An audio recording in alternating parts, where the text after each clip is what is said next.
Hey y'all, oh, I should really sit the other way so you guys aren't facing the sun. Hold on a sec.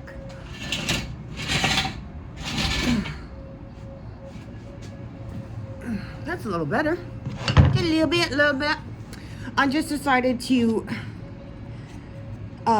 record myself with this momentous occasion, smoking my very last cigarette, and pretty much just like documenting like how do I feel right now, you know? Oh, it is my last. Oh, hold on. It is my last. And I have made it damn near, well, not completely impossible to get more, but like close enough, you know? This is not a cigarette. So how am I feeling about quitting? I'm actually feeling really excited. My nerves about it, like my nervousness, it's still there in like the back of my mind, but I think it's more about the fact that I'm still not comfortable with exacting my free will to just do what I want to do. That's something that's been a problem throughout in like pretty much every area of my life. Just allowing myself to just do what the fuck I want. Like I've always been beholden to somebody or something at all times of my life, almost 24/7. Almost. There's been some people who have tried to let me know, like, hey, you do have free will. What do you want? Phoenix is one of those people. He'll ask me my opinion of what do you want to do? And I'll be like, I don't know. What do you want to do? He's like, no, I asked you. What do you like? Or he'll ask me my opinion about something. I'll be like, I don't know. I mean, what do you think? And he was like, if I already know what I think, I asked about you what you think. I'm like, damn, you know? That would be the people pleaser in me, right? This habit, is the nerves of trying of giving it up. I do believe it comes from the fear of success, not the fear of failure. Success. I failed at a lot of things in life. A lot. Like, a lot. And that's putting it lightly. I'm used to failure. Failure is what is familiar, is what is my comfort zone. Failure is all up in my comfort zone. Success, however, is pretty far outside of it. And I have a little bit of nervousness still about it. It's still significant, but I feel like it's still pretty, yeah, it's still very significant, but I feel like my excitement is outweighing it now.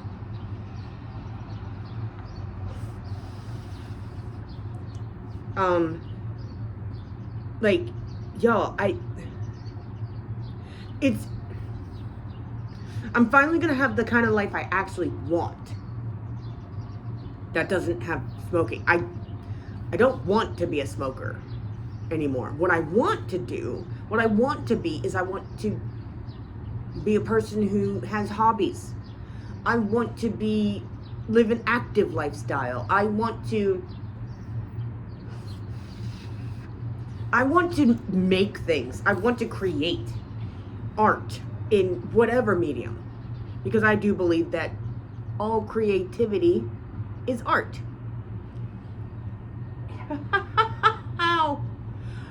Dressmaking and design, that's a class I took once before. It was a kind of college prep class type of thing, for those interested in going, going to design school or whatever, right? That's an art form. I want to make clothes. I want to make jewelry. I want to paint. I want to finally learn how to knit and crochet because I've always wanted to do those things. Oh my God, I want to start running and rock climbing. Those are the two biggest passions as far as being active that I just absolutely love. I'm also very passionate about hiking. Oh my God, I haven't gotten to hike except for like once that I can remember in my life. And that also involved, we were just exploring a national park somewhere in Pennsylvania, and these trails. It was a section of the Appalachian Trail. I don't know how to pronounce that. Appalachian Mountains or Appalachian Mountains, whatever. It was some section of that trail that goes up and down the East Coast, right? And there was a little bit of rock climbing involved. And I knew that I fell in love with those two activities, but I haven't done them since. I haven't pursued them since. Now, to be fair, the opportunity to do so has yet to present itself to allow me to do those things. At least the hiking part. I did find a place here in DC that I can do rock climbing, and I can afford it. I can freaking afford, bro. Because they have the membership, which I can't afford, but they also have like day passes, and they have a couple free days a month. It's free if you're one of the first 25. It's like $15 if you're not, you know. I can afford that. Holy sh... Oh my... Anyways. Running? Dude, have you ever just seen a horse just running? Just galloping at their top speed through a field or along a beach. Oh my God, have you ever seen it? Do you feel they feel like they're flying, okay? They feel like, yes, just that feeling of freedom, of just running. Oh my God, I love running.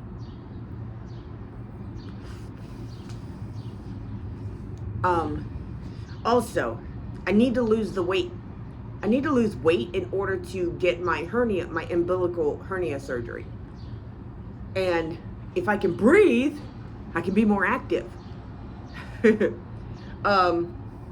Also, the weight has been this extra weight has been a huge strain on my knees, and I've already had a problem with the backs of my knees, that they just start clicking and hurting and feeling strained.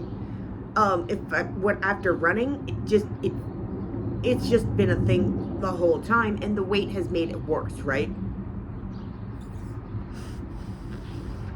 So I will be speaking to my doctor over the phone next week.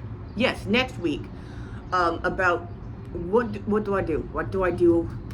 You know, about this. Like, do I need to get one of those compression things? You know, around both my knees, because I've seen athletes wear those.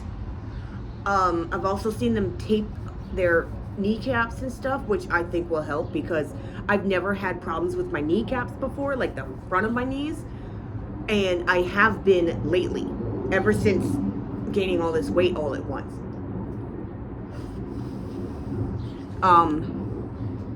So, and also my shoulder, bro, if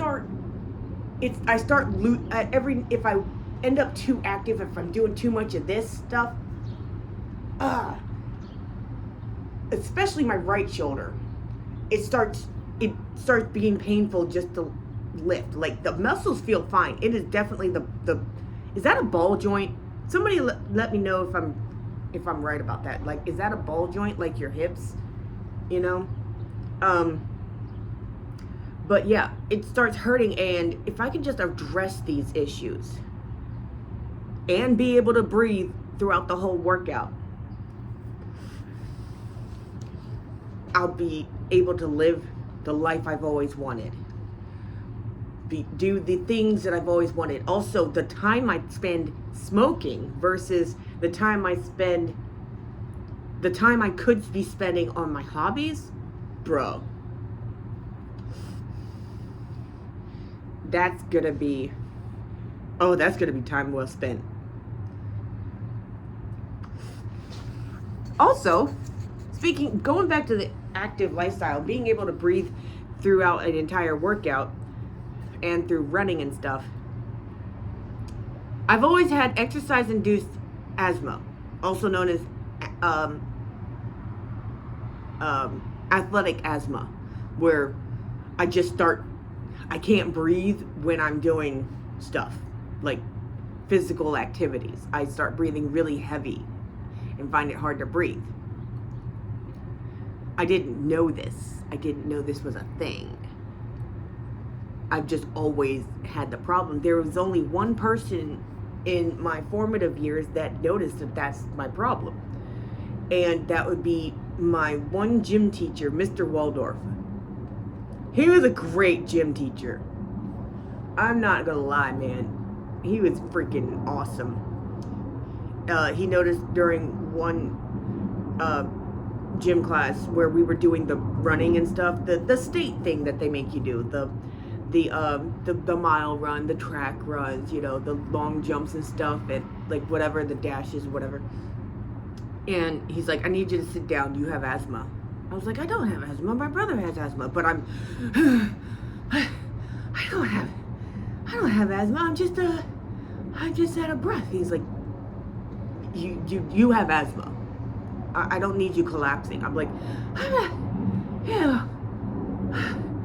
And he was right. So smoking will definitely help with that. Also, once I've gotten several months of not smoking down, for some odd reason I thought the reflection right there was a piece of paper, and I'm like, what the fuck is a paper doing on my window? Anyways, once I get a few months without smoking, I can then talk to my doctor about getting like an inhaler or something that helps with the asthma, which will even make it better. Because get this, I recently learned that, well, not recently, but I mean relatively recently, it was several years ago, that a lot of Olympic freaking athletes in track and field have athletic asthma. They have it. And look at them go. And I'm like, really? That's not going to be a deterrent? Like, because I had actually learned about athletic asthma, exercise-induced asthma, many, many years ago. Like over a decade ago. And I figured, well, shit, that means I can't really pursue my shit anyway. So I'm just, the things I want to do anyway. So I'm just going to keep smoking.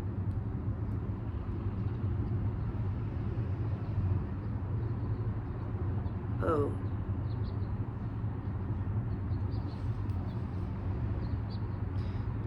Sorry, I just remembered that my son has it too. And last night I did have a dream about him. It was a weird, disconcerting dream. Like, I saw him in person in my dream. And he was just as I last saw him. And I was confused because I was like, somebody said, I was like, look at my baby. I finally reunited with my baby. And somebody was like, wait, your baby? Yeah, my son, Jariah. And they're like, he's 11 years old now, right? That's not what an 11-year-old looks like. And I was so confused in my dream, like disconcerted. And I saw what my imagination was able to draw up what he would look like now. And then I look back and my little one isn't my little one, and he's not there. And I look back over at him and I kept trying to reach him and I couldn't. It was like I was a ghost and he was the real person and I was a ghost and I couldn't touch him or hold him or anything. Oh God. Well, anyways, well, I just depressed the crap out of myself. Isn't that nice? Anyways. Yeah,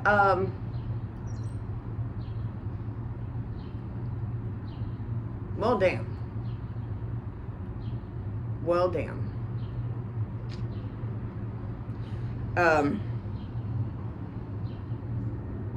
Okay, I'm back to the quitting smoking thing. I'm really excited. I get to live the life I've always wanted to live. Son, my children. This will be the first time I've ever quit smoking for the sake of my own body and nobody else's, because I was up. I mean, not obviously, but I did quit cold turkey all 3 times I was pregnant and then nursing. But as soon as I wasn't making milk anymore, which was only a few months in with all 3 of my kids, I just went back to smoking. I was like, well, shit. I don't have a reason not to. I didn't even, but that was also when I didn't have a will to live yet. I didn't care if I got lung cancer and died. I didn't care if I got COPD. I didn't care about myself. I cared about them, but I didn't care about myself. I cared enough about them that, I already prefer to smoke outside, so I would, but then I cared enough about them to also like wear a big ass coat even in summertime every time I went outside to smoke, so that they wouldn't get the smoke smell off of my clothes. Like, I went to the extremes.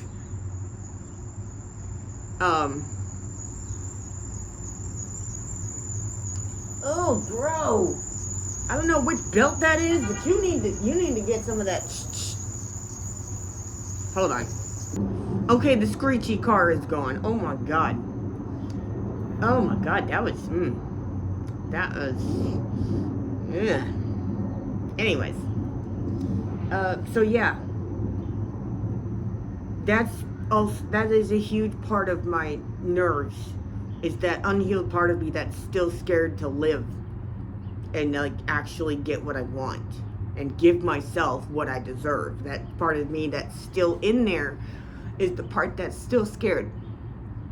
And I'm going to ignore that part whenever, I'm going to ignore that part unless it gets loud enough to distract me, and I'll have to give that part of me a pep talk and be like, yo, hey,